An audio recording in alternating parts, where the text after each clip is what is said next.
쟤네들의 특성은 보여줘도 안 믿어.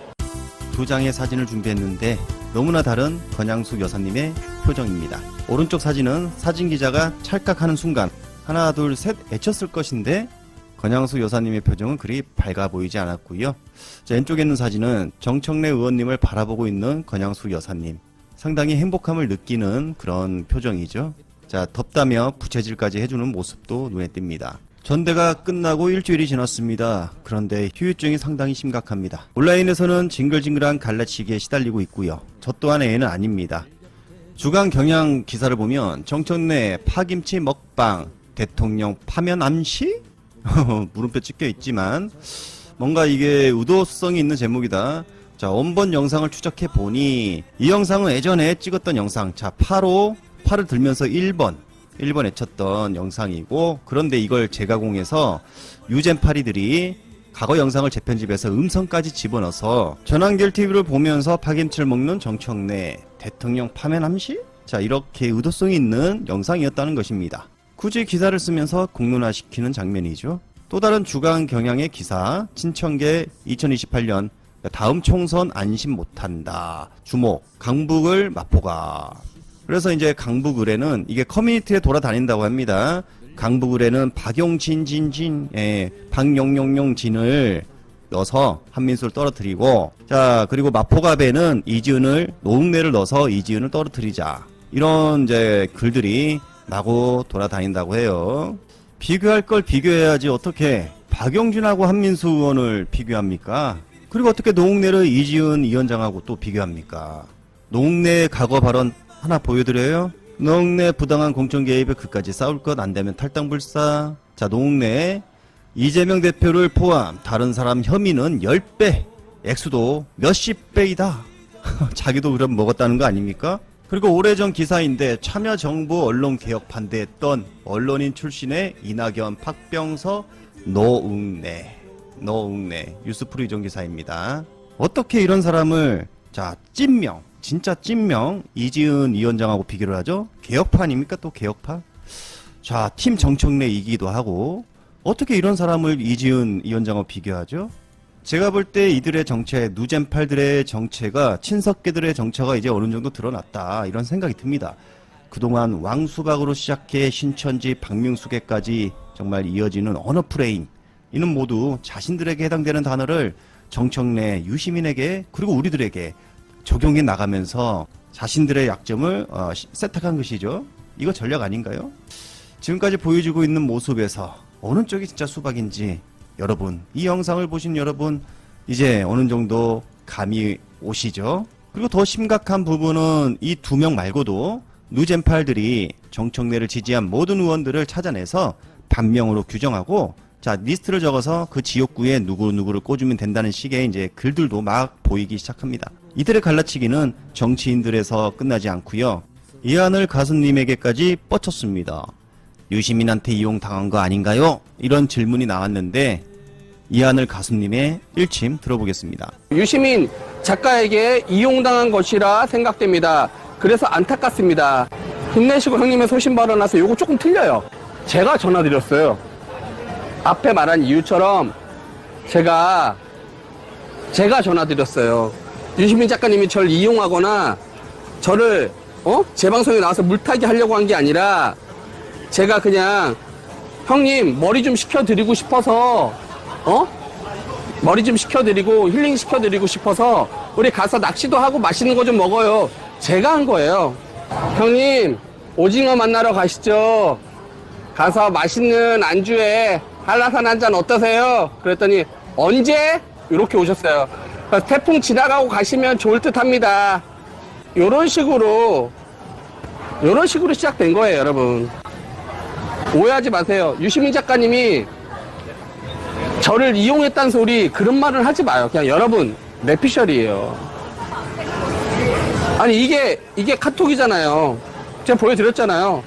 믿고 안 믿고가 어딨어요. 이게 팩트예요. 소설 쓰지 마요. 그러니까 자꾸 갈라치기 세력이 들어와 있는 것 같아요. 느낌은 자꾸 여기 보면 갈라치기 세력들이 요즘 들어온 것 같아요.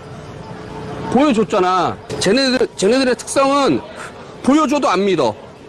보여줘도 안 믿어. 이선민님, 민주당이 구태정당으로 전락했어요. 90도 인사가 너무 황당합니다.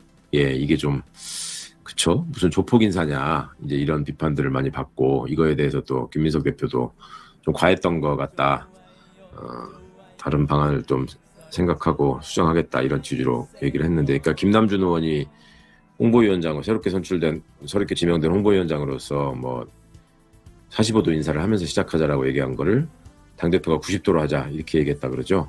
그러니까 옛날부터 이제 우리 한문 시간에도 배웠던 과공이 비례라는 말, 지나친 겸손함은, 지나친 공손함은 오히려 예의가 아니다, 이런 말하고도 연결이 되고 하는 것 같은데, 상황이 상황이니만큼 또 어떤 특정한 사람, 한 사람의 의도나 지시에 따라서 모두가 이렇게 굴종하는 모습을 보이는 거 아니냐라는 걱정들이 있으니까 이런 모습들이 조금 더 충격적으로 다가가고 한 것 같은데, 지금 글쎄요, 그렇게 허리를 뭐 몇 도로 숙이느냐 이런 게 지금 중요하기보다는 실제로 그 상처를 입은 분들의 마음을 얼마나 진정성 있게 위로할 수 있느냐, 이게 중요한 거 아니겠습니까? 그런 점들이 아직까지 좀 소홀하게 다뤄지고 있는 것 같아서 좀 속상한 점 분명히 있는 것 같습니다. 그러니까 뭐 대표적으로 19일 날 만찬이 끝난 다음에 그 거친 언사가 있었던 점에 대해서 사과했다, 이런 점들이 명확하게, 반명이라는 표현은 지나친 거였고 절대 앞으로 이렇게 쓰여서는 안 된다, 동지를 상대로 한 언어는 아니다, 이런 말들이 조금 더 명확하게 짚어졌으면 좋았을 텐데 하는 말씀들 참 많이들 하시고 저도 많이 들었는데요.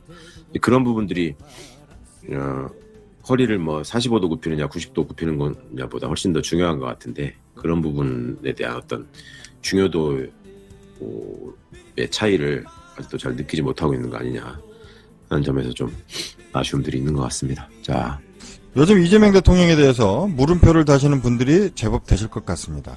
최강욱 전 의원이 이와 관련한 구독자의 질문에 답을 하는데, 이건 대통령만의 문제가 아니라 이번에 소란 끝에 새로이 들어선 김민석 대표와 그를 따르는 뉴 이재명파에 대해 우리가 보내는 우려의 시선이기도 합니다. 자, 한번 들어보시죠. 애니클라임님, 이재명 대통령은 국힘 DNA와 같은 느낌입니다. 민주당을 국힘 느낌으로 몰고 가는 것 같아요. 전 국힘 같은 분위기로 가는 게 싫어요. 민주당의 힘을 이용해 먹고 알게 모르게 당한 것 같아요. 개인적인 사견입니다. 예, 사견으로 뭐 그런 말씀을 뭐 이렇게 판단을 하실 수 있는 면이 있었겠죠. 그러니까 이렇게 말씀하실 텐데, 조금 더 제 나름대로 정리를 하자면 그런 겁니다. 우리가 그동안에 국힘과 다르다라고 국힘 지지자들 혹은 국힘 의원들을 보면서 우리는 다르다라고 생각했던 점이, 저들은 이익을 위해서 또 권력자의 주변에 그 찍소리 못하고 다 뭉쳐서 심지어 내란까지도 가담하고 옹호하는 일들을 서슴지 않지만, 우리가 그동안에 소중하게 이렇게 여겨오고 지켜왔던 그 가치, 민주주의, 또 헌정 질서의 수호, 또 남북 간의 평화적 통일, 또 문화 강국으로서 세계 안에 우뚝 설 어떤 대한민국의 정신에 대한, 건전하고 건강한 정신에 대한, 민주주의 성과에 대한 자부심, 뭐 이런 것들을 가지고 가치를 지향하는 사람들이 모여있고 지지하는 정당이다, 이런 생각들이 있었는데, 이번에 이제 격화된 싸움을 보다 보니까 막상 이제 집권을 하고 많은 의석을 가지고 그동안에 못했던 일들을 다 착착 해낼 거라고 기대를 했는데, 알고 보니 자기들 자리자 다툼하느라고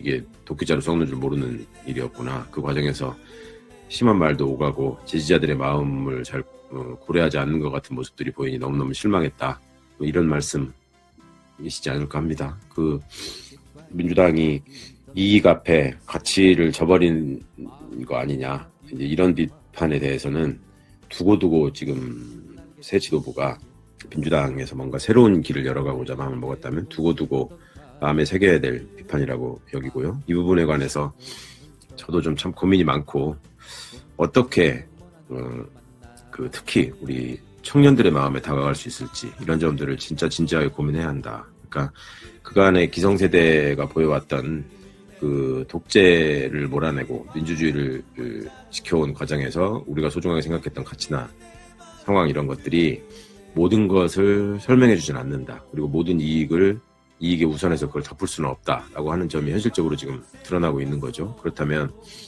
애초부터 태어났을 때부터 어느 정도 민주화가 진행되어 있는 대한민국 사회를 경험하고 자란 우리 청년 세대가 미래에 대한 불투명한 그 예측이나 상황 때문에 여러모로 절망하고 힘들어하고 있는 점, 이런 것들에 대해서 그냥 단순히 우리가 잃지 말아야 될 가치가 얼마나 소중한지 이런 것들을 설명한 걸로는 지금 문제에 대한 해답이 될 수 없다. 그러니까 결국은 그렇게 지향하는 가치들을 제대로 이루어내면서 그것이 공동체와 시민들에게 이익이 될 수 있다는 점을 보여줘야지만 그 마음들을 모아서 다시는 내란 세력과 비민주적인 세력이 이 땅에 발붙이지 못하게 하는 그런 탄탄한 길을 세우는 것이지, 그냥 막연히 지금 헌법도 무시하고 헌정 질서를 파괴하려고 하는 사람들을 지지한다는 게 말이 되느냐 이렇게 지적해봤자 꼭 그 사람들이 지금 국힘이 지향하는 바가 마음에 들고 너무 멋있고 좋아서 하는 것 같지는 않다. 민주당이 현재 보이고 있는 모습들이 그들과 어느 지점에서 확실하게 차별화되고 어느 지점에서 본인들이 보기에 멋있고 어느 지점에서 내가 지지할 수 있는 어떤 장점들이 있는지, 그리고 그 지지를 하게 되면 나한테 실질적으로 어떤 보탬으로 이익으로 돌아오는지, 이런 것들을 다 고민해서 제시하고 그 결과물을 가지고 또 어떤 목표를 달성하기 위해서 정말 좌고우면하지 않고 진심을 다해 노력하는 모습, 그리고 그걸 통해서 쓰잘데없이 그 발목을 잡는 세력에 대해서 단호하게 대처하는 모습, 이런 것들이 제일 필요한 시기가 아닌가 생각합니다. 그래서 그런 차원에서 애니 클라임님이 말씀하신 이 국힘 DNA, 이것이 구조적 다수를 확보하려는 대통령의 노력 가운데에 섞여 들어와가지고 우리 정체성을 흔드는 일, 이런 것들은 좀 없었으면 좋겠다라는 소망을 저도 가지고 있고 많은 분들이 또 그런 생각하실 거라고 생각합니다.